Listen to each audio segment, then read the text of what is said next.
A question is brewing in my mind right now. A question I'm going to have to roll about momentarily. Huh.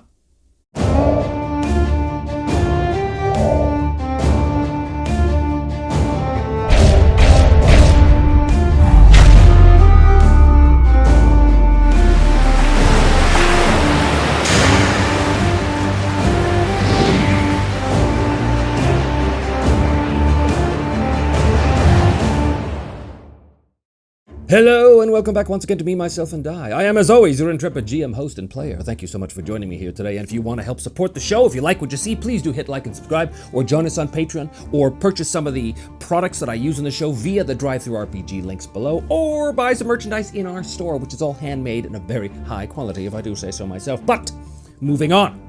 Last time, the Drunken Ghoul barely escaped the Crimson Viper. Its crew reduced to zero, its hull reduced to zero. It is in bad shape, but it can continue on without penalties. The crew was in mid-mutiny, but only through the direst of circumstances, having to come together under Captain Nicola to escape the ghost ship, were they able to do just that. But they are still not happy with the fact that Edbert is still on board. Edbert, who is clearly possessed by some spirit. Edbert, who has some terrible reptilian beast who protects him and has killed a bunch of the crew now, especially after the mutiny. And Edbert, who clearly is in league with the sorcerer Ur-Ozvath. These sailors will very likely not want to continue with him on board. This is going to be a problem. We did successfully end the thread of Stop the Mutiny, but that does not deal with the fact that these men are still not happy, and they did turn against their captain. So we're going to have a lot to deal with today. However, before we do, Edbert is awarded 12 XP, or advancement points rather, AP, of which he is going to spend 5 to increase his Persuade to 6. He's going to increase his Inspire to 5. I think I'm going to leave it there. I'm going to leave him with the 3 advancement points for possible use as luck. So here's the situation. As the ship is cutting its way through the night waves, gradually the ship kind of comes to a slower speed. On the deck of the Drunken Ghoul, the remaining crew, the surviving crew, has assembled, and they are talking to the captain, and of course Edbert and Wyndham, the last loyal member of the crew who didn't turn against them. I think this guy here is the navigator, the new navigator that replaced Carlos, who was bent to Carlos's will when Carlos suggested that they take the ship. Carlos is no more. He has been knocked overboard and his fate is uncertain, although he's probably dead. Nonetheless, now that the ship is in safe waters, now that they've escaped the ghost ship, now that they have put some distance between them and the enemy, they have this moment now to confront Captain Nicola. There's an uproar amongst the men as, remember, these are still mutinous, angry men. And I think the gist of it is basically this new navigator looks up to Nicola and says, "Captain, long have we served under you, and we have much respect for you and your leadership. But I'm afraid it has come to this.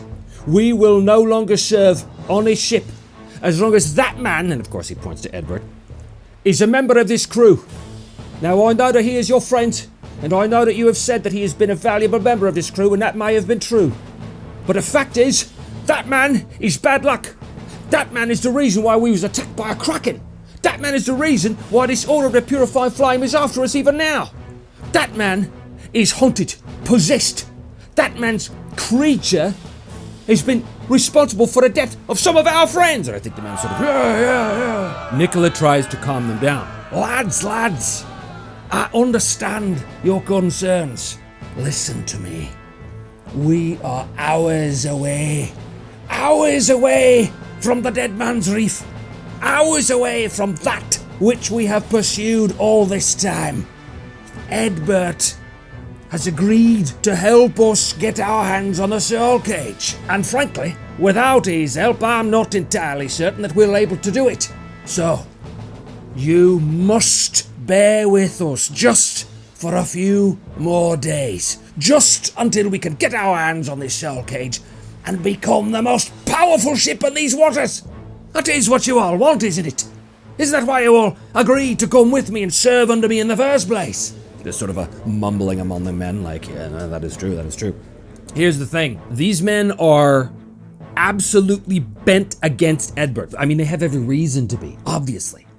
They're a superstitious lot, they're sailors, and I don't think any fancy words or speeches are going to prevent them from insisting that Edbert be put off the ship. So here's the thing. Does he get through to them? Does he convince them to hold out just another day or two until they can achieve their goal? They're so close right now. I think because of everything that has happened, I think it's impossible. I think it is impossible that he gets through to them. Now we are Chaos Factor 7, which means there's a 15% chance of a yes. 15% chance. No, unfortunately the answer is no. I'm sorry, sir, but as long as this man is on board, not only our lives, but our very souls are in jeopardy. No, sir, we will not go with you. And since it seems obvious now that we will not be able to force you and your friend to leave this ship, you leave us with no alternative. We will take the last of the boats and depart. Lads, you're making a big mistake here. I'm sorry, sir. If you will not leave this ship to us, then we will leave this ship. Boys, get the boats ready. So they begin to prepare the lifeboats, what few are left, in order to take their very dwindling number of sailors off of the ship and presumably make their own way. Nicola turns to Edbert. Edbert, we cannot allow them to leave the ship like this. How are we to sail this vessel with no crew? I need them. Without them, we're dead in the water. Well, I don't know if there's anything I can do, Captain. You heard them. They're not going to do anything as long as I'm on board. All right, listen, men. I know you don't trust us right now, and I can't say as I blame you for that. But I promise you this. If you stay here with us and crew this ship to Dead Man's Reef and help us get our hands on the soul cage, then I swear to you, once that is done, I will turn this ship's captaincy over to any man that you choose. I will take my leave of the drunken ghoul, and you can be its new master. You're saying you would give up the ship, or to pursue this magical treasure of yours? Aye, lads. I didn't want it to come to this. I wanted all of us to share in its bounty. But, as you now seem hell-bent on leaving, well, I can't sail this ship myself, not without you. And if it takes me relinquishing my captaincy to get you to stay a few more days, then that is what I'll do. Well, that is a pretty huge offer. He's basically offering to turn the whole ship over to them if they stay. I think that might warrant another roll. I mean, that's huge. That's a huge thing. It wasn't an extreme no, so it's not like they're totally bent on going. Okay, so here's the thing. He just sweetened the deal. And in fact, I think as he does this, Edbert kind of looks at him. Are you certain you want to do that, Captain? The ghoul is everything you've got. There's no guarantee that we get this soul cage. And if we do, we don't know the repercussions of it. Without these men to sail the ship, Edbert, there will be no soul cage. Not for us. We need them. So here's the thing, Chaos Factor 7. I will bump the likelihood up 1 from impossible to no way. Which means, Chaos Factor 7, there's now a 35% chance that they change their mind. If it had been an extreme no, this wouldn't even be a possibility. But he is just offered the ship. That's huge. Does he change their minds? Oh no. The answer is again a no. The men confer with each other briefly, and then finally the new navigator looks up. I'm sorry, Captain Nicola. Our minds are made up. We've made our decision. We're taking our leave of this ship. Good luck to you, sir. May you somehow find a way to sail it without a crew. Stunned, Nicola and Edbert watch the crew get into the lifeboats. There's probably 1 or 2 remaining lifeboats. Haul them over the side and take their leave of the drunken ghoul. Well, this is bad. As the rowboats row off into the night, the captain is stunned. He watches them go helplessly. Nicola, I'm sorry. If it wasn't for me, you'd still have your crew right now. Ah, that's true, Edbert. But if you hadn't come along, I never would have got this close. So close. Hours away. hours away. And with no crew to sail this ship, we're dead in the water. Well, maybe not, Captain. There's still the sorcerer. Urosvath? You mean the one that caused the Kraken to wreck this ship and kill half my crew? Edbert, you'd be best to give up on that sorcerer. He's nothing but trouble. He saved us from the Crimson Viper. He saved us from this mutiny. If it wasn't for that sorcerer, those mutineers might have succeeded. Edbert, I've seen what happens when you talk to Urosvath.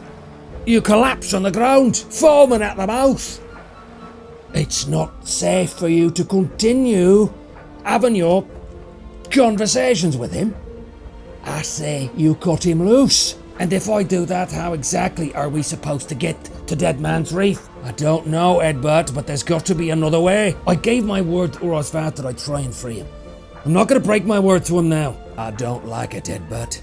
I don't like it one bit. Remember, there's a thread that Captain Nicola wants to convince Edbert to, basically betray Urosvath. And I think Edbert kind of goes to after the ship, Sherilyn following along, of course, and he calls out in his mind once again to Urosvath.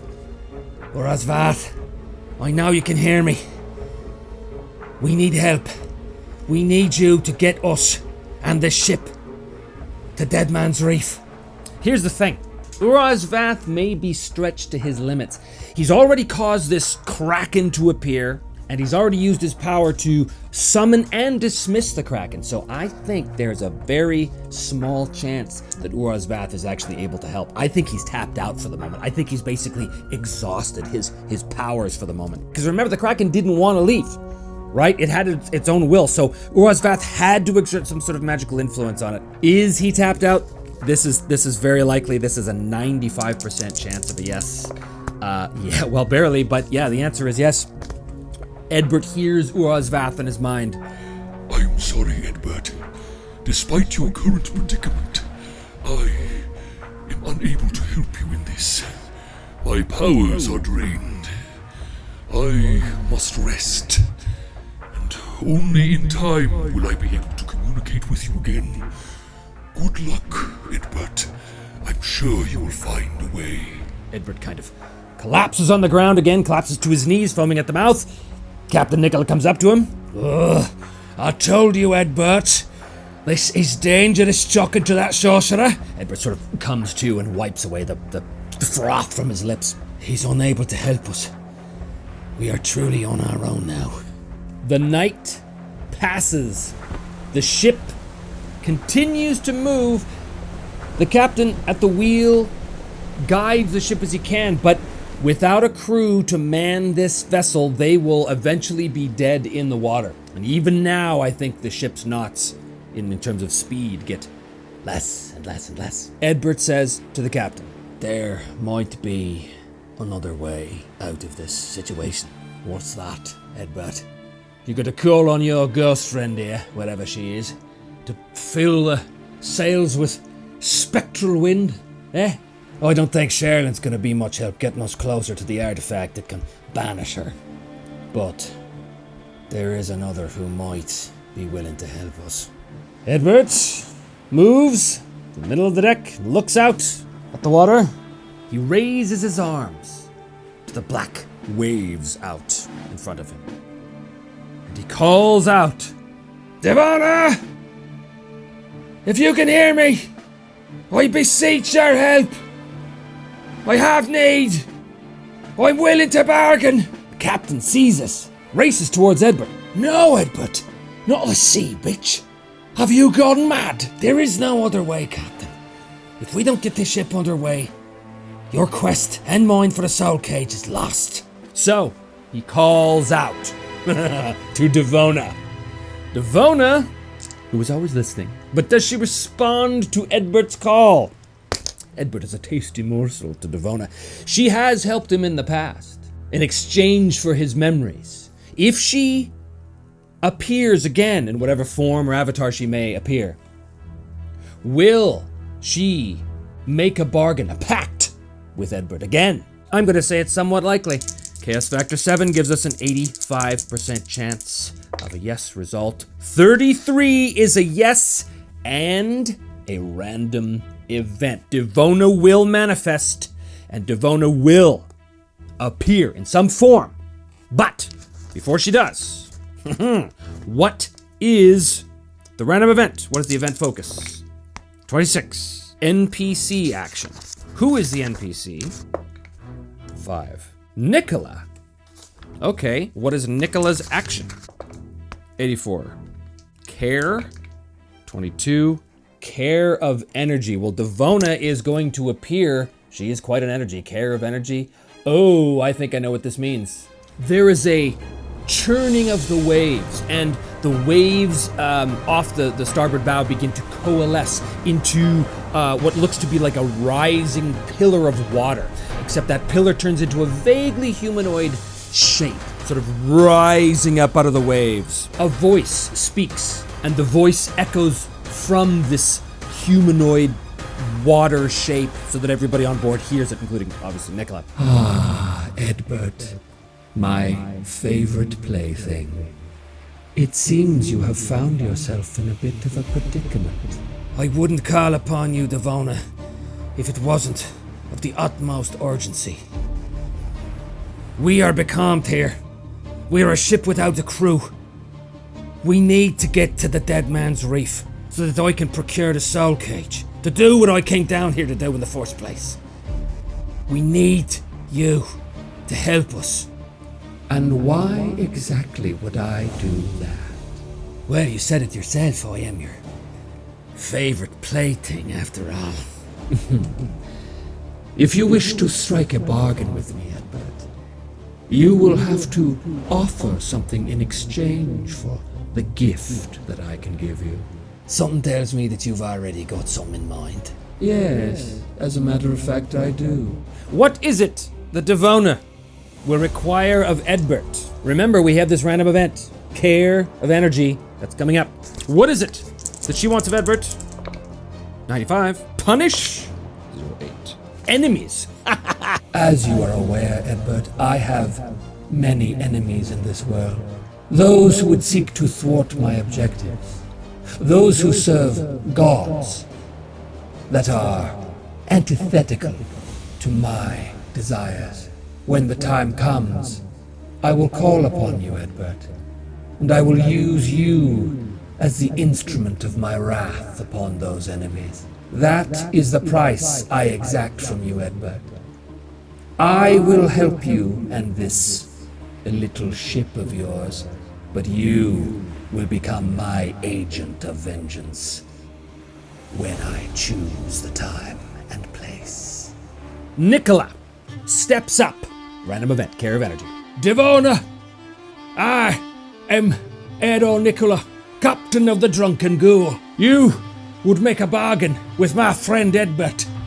You would ask him to be the spear of your vengeance when the time comes. I have a counter-proposal. Edbert is not of these waters. He does not reside here. This is not his home. All he seeks is to banish this ghost and return to his home in the north. But I am of these islands and these waters, and I would be more well suited to do your bidding. Nicola, no, what are you saying? He puts up his hand as if to wave off Edbert's objections. If you carry this ship to its destination safely, then I will act as the tool of your future vengeance, your weapon against your enemies, whoever they may be. This I swear to you. I and this vessel will become your devout servants. Captain, don't do this. You don't know what you're doing here. You don't know what you're offering. Does Devona accept this substitution? Will she accept Captain Nicola in Edbert's stead, basically freeing Edbert from his obligations to her, but forever enthralling Captain Nicola into her service until such time as she commands him to deal with her enemies, whoever that may be? She is a fickle goddess, and she does like Edbert, but she also seems to like playing with these mortals, so it's possible. I'm gonna say it's 50-50. That gives us a 75% chance of a yes answer on Chaos Factor 7. Oh my goodness, 03 is of course an extreme yes. Your offer is accepted. You will know when the time comes, Captain. And you will make good on your side of the bargain. And the pillar collapses back into the water, disappearing from view. Captain, you don't know what you've just done. A bargain with the Storm Goddess is not something that one should enter into lightly. After what you've done for me and mine, I was not going to let you become the slave of a goddess. No. This is a bargain that I accept willingly. Let us see what this Devona can do for us now. There is a sensation of movement as they realize that the ship is lurching forward through the night seas. There is no wind, the sails still hang loose in their stays. The ship nonetheless is churning forward with great speed. And as they look over the side, they can see that, yes, the ship must be propelled by something underneath, some unseen force, but it is moving with all haste in the direction of the Dead Man's Reef. And as the night passes, the ship moves perhaps even faster than it would under full sail. Devona seems to be making good on her promise. What will this mean for the future of the captain? Time will tell. But this will bring us to the end of this scene. Any new characters? No. But there is a new thread, the pact with Devona. Captain Nicola has stepped in for Edbert, and Captain Nicola must now answer her call to punish her enemies. I think the chaos factor actually goes down at this point. In the morning, the ship being propelled across the waves as the dawn begins to appear over the eastern horizon. Up ahead is the Dead Man's Reef. Devona was good for her word. The chaos factor is 6. Let us see, is the scene interrupted or altered? It is not. So we move on with the scene as it unfolds. I have a question as this ship makes its way crewless up towards this little spit of rock, which is basically what it is, like a tiny, barely qualifies as an island. It's a reef, right? There's like maybe a few trees on a spit of land, a sand spit kind of thing. But is there a ship? Did the Inquisitor's Leap arrive before them? They had the coordinates. We know that they were trying to get here first to head Edbert off at the pass. Well, I think here on Chaos Factor 6 that is actually because of the delays that they suffered. I think that is likely, and the answer is yes! So, as the morning light breaks over the eastern horizon, as they move towards the reef, there they see on the far side of the reef, anchored off the reef itself, is the large black galleon known as the Inquisitor's Leap. This is very bad news. So, Edbert sees this, and he calls back to Nicola, who of course himself has also seen the ship. They are not in control of the ship. Devona is. So the ship is moving towards the reef. Now she's not going to jam the ship up on the reef or anything like that. After all, this ship is now basically her property. So she does get it very, very close. There are no boats left on the ship, so the only way off the ship is doing some swimming. So here's my question. We know that Octavius wants Edbert dead. We know that Vale wants Edbert alive because she believes that he is the only way, through the soul cage, to bring Sherilyn back. That is her goal. If he dies, Sherilyn may just go away forever, and she wants her back. But Octavius has put his foot down. He said, no, Edbert must die. Thrag the dwarf hasn't said anything because he's mute, so we don't know what his position is. But here's the thing. Are they on board the ship, or did they take a boat to the reef itself? Are they on the spit of land under a couple of palm trees, basically waiting for Edbert to show? Chaos Factor 6 now. Oh, okay, that's a yes. Tactically, it would make more sense for them to fire upon the ship, but maybe Vale convinced Octavius not to do that. There's obviously a reason for that, but they are on the spit of land now. So here's the thing. I think Nicola takes his spyglass and he sees that the crew is moving on the deck of the Inquisitor's Leap, but they are not moving to fire. Clearly, they've been given orders not to fire upon an approaching ship. Although their cannons are bristling in the open gun ports that Nicola can see, and they are still within long range, so if the Leap wanted to, they could fire at them now, but they don't. There is no ring of cannon fire or a report of cannon fire, nothing like that. They do not come under attack. And as Nicola looks on the deck, he also does not see any evidence of the Order members, and I think Edward takes the spyglass and looks as well. Well, if they're not on board that ship, then they must be out there on that reef. They must be waiting for us. Aye, but without any ship's boats, how are we supposed to get to that reef? Swim for it? I suppose that's the only thing left to us, Captain. I think Wyndham and the Guardian can obviously swim, so the Guardian is there with them. Before they leave, though, before they jump over to swim their way to the reef, there's the issue of Sherilyn. Sherilyn is now in close proximity to her Order. She would know that they're close. She would also know that they're very close to the Soul Cage right now. Does she take action against Edward at this point, or does she let him go towards the members of her Order, assuming that they're going to take care of him? Yeah, I actually think that's more likely. Because again, she doesn't want him to die. She wants him to stand trial. She wants to deliver him into the hands of the Order, and she knows that they're there waiting for him. So she's not going to prevent him from going. I'm not even going to roll. That just makes perfect sense. She wants him to go into the loving embrace of the Order. So that's what happens. They jump overboard and begin to swim their way towards the reef. So as they swim from the ship and emerge onto the sand spit of this reef, Edward turns to the Guardian and says, "Have a swim around and see if you see anything."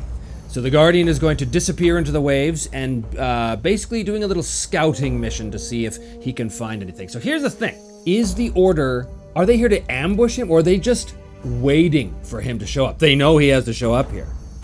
I think that Octavius is the type, he's extremely confident in his abilities. I don't think necessarily that Octavius would be hiding from Edward. I think he'd be waiting in the open. 50-50.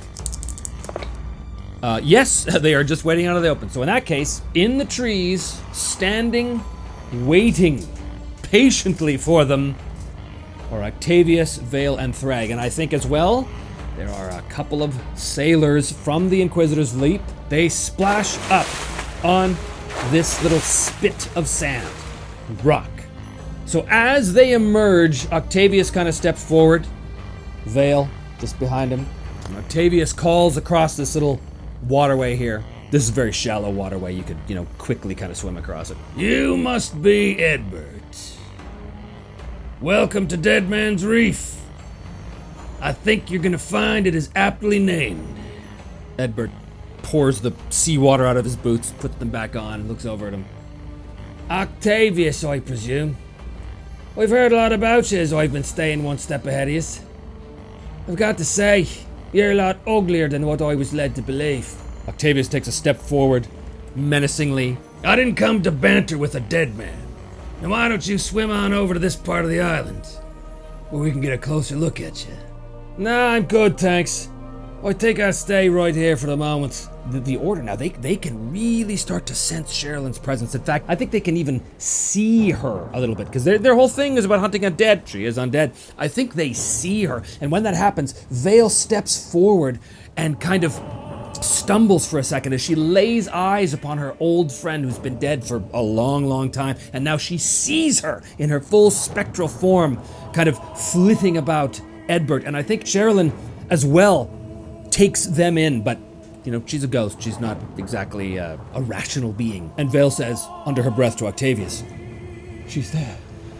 She's there. We can save her. Octavius kind of looks over his shoulder at her. I told you, we're not here for that now. There's no bringing her back. Look at her, Vale. She's a ghost. She needs to be put down. It's what we do. He steps forward into the water, taking a few steps. Here's how this is gonna work. You're gonna swim over here, and you and I are gonna settle this, one-on-one, in the sight of whatever gods may be watching. A trial by combat. He looks past Octavius at Vale. Funny, I never thought that's what you meant when you talked about putting me on trial, Vale. Vale knows that Octavius is bent on killing Edward, but she can see Sherilyn there, in agony, in the torturous existence of the undead. Somewhere around them is the way to restore Sherilyn, so Vale believes. A question is brewing in my mind right now. a question I'm going to have to roll about momentarily. Octavius draws his sword and dagger. What are you waiting for, Edbert? This is as good a trial as you're ever gonna get. And why should I take the word of a man like you, Octavius? What's to stop your friends there from killing me as soon as I get close? Unlike you, we don't kill in cold blood. Vale comes even closer to Octavius and again implores him. Octavius, can you not see her in front of you? What I see is an undead spirit that needs to be banished. She steps back. Sherilyn, for her part, for once, is quiet. Deathly quiet. She is no longer screaming. She is no longer hounding Edbert. She has arrived at a supernatural calm as she sits beside Edbert, staring across the waters and then turning her spectral gaze upon him with infinite seeming patience, knowing that he is about to meet the destiny that she has wanted all this time, that he is about to face his accusers, even though it's not the trial that Vale promised he would get. But she merely looks at him and gestures with her robe across the water towards Octavius. Nicola comes up to Edbert. You can't go across there alone, Edbert. You can't trust them. Listen, Captain. We've come this far. I'm not afraid of a man like Octavius. I was promised a trial. If this is the trial that I'm gonna get, well, then so be it. I'm ready for it. And he begins to make his way across the water, swimming, because it's, deep enough you have to kind of swim. Octavius claims to be a man of honor. Is he? Or is he the type that is going to take advantage of Edbert as he emerges from the water, still kind of half submerged? Is he going to take this sucker punch, basically? Is he going to stab at Edbert before Edbert can possibly defend himself? Is he that bent on killing Edbert that he's going to forego the fairness of this trial? I think it's unlikely he does that. 16 on 50 is a yes! So, Edbert moves out of the water, and without waiting, Octavius brings his longsword down to strike at Edbert before he can, as I said, before he can even get to his feet and pull his weapons to defend himself. As Edbert sees this blade coming down, he tries to dodge out of the way. What's the strike coming in? We're not going to do any timing right now. Edbert's taken totally by surprise. But what is the strike coming in? I'm going to say that Octavius is just as good as Edbert here. So this strike is coming in at 12. And it's the best possible hit that he can do. Here's the thing. Edbert will get one chance to dodge out of the way. He's going to be hit bad by this. His dodge is at 4. Oh no! He's utterly unable to dodge because it's a 12. He completely fails. He's taken totally by surprise by this honorless dog, Octavius, who stabs down at him and does 11 possible points of damage to Edbert, unless Edbert can make his withstand injury of 8 or less, and he will do 5, which is very good, but 11 minus 5 is still 6. He's going to take 6 damage from that, which puts him down to 1. That is a brutal hit as Edbert cries out in pain as Octavius's blade drives into his left shoulder as he's struggling to his feet. This is foully done. Foully done. And I think Sherilyn, as she glides across the waters, I think she sees this as well, and there's just a moment of shock on her face that her student, her protege, Octavius, would stoop to such honorless tricks. And I think Vale sees that look on the ghostly face of Sherilyn, because remember, the Order can see her just as well as Edbert can. And I think in that moment, it is possible that Vale, with all of this that has happened, I have a question that I will now ask. That question is going to be 50-50. This is the question, but it pertains to Vale. On Chaos Factor 6, this gives us a 65% chance of a yes. 12. The answer is an extreme yes. Okay. Sherilyn cries out for all to hear. And in fact, I think these sailors hear that and immediately go cowering away as far as they can. But more importantly, over here, Sherilyn so taken aback by this travesty of the trial that she has waited so long for Edbert to take, is doubly surprised when Vale, who sees Octavius pull this trick, who sees that Octavius is unwilling to even give a chance of Sherilyn's rebirth, of revival, of reincarnation, whatever it's going to be, Vale, in that moment, gives a quick look to Thrag, the dwarf, who looks back at her, and he just gives a grim nod, and she steels her jaw and raises her crossbow and fires it with an extreme yes, and fires a bolt into the back of Octavius. He cries out with pain. He collapses to his knees, the blood pumping from the wound. He grabs at the bolt. He kind of pulls it out. The black ichor of the poison, because of course Vale is an assassin, and it stands to reason that there would be poison on that bolt, beginning to course through his veins. He turns around and he looks at her. His face registers more shock than anything, just absolute shock that he would be betrayed like this in the last moment. And he coughs up blood and falls, collapsing on his face into the sand, dead. Edbert, blood pumping from his wound, stands up. He's got his sword out. He's looking at this. At this point, Nicola and Wyndham are immediately beginning to make their way across the water, and the Guardian splashes up there as well, come racing towards the group as well, sensing that his master is in danger. Thrag turns to face the Guardian, but Edbert calls out, "No, don't! Wait, just wait!" The Guardian rears up, kind of hissing at Thrag. Thrag's got his axe out. He's kind of, very carefully gauging this new opponent that's appeared out of nowhere.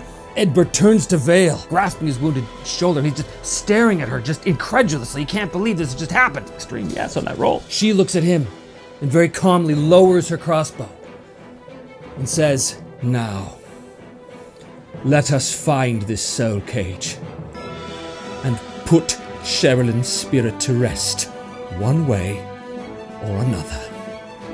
And that is where we will end this episode. Thank you so much for joining me. Please do hit like and subscribe. And if you want to help us support the show on Patreon, or help us through the purchasing products through the Drive-Thru RPG links below, or buying merchandise from our store, all of those links are available in the description below. Thank you so much for joining me, and we will see you next time on what I'm guessing is the finale of Season 3 of Me, Myself, and I. But the dice will always surprise, as they have here again. Thank you so much for joining me. We will see you next time on Me, Myself, and I.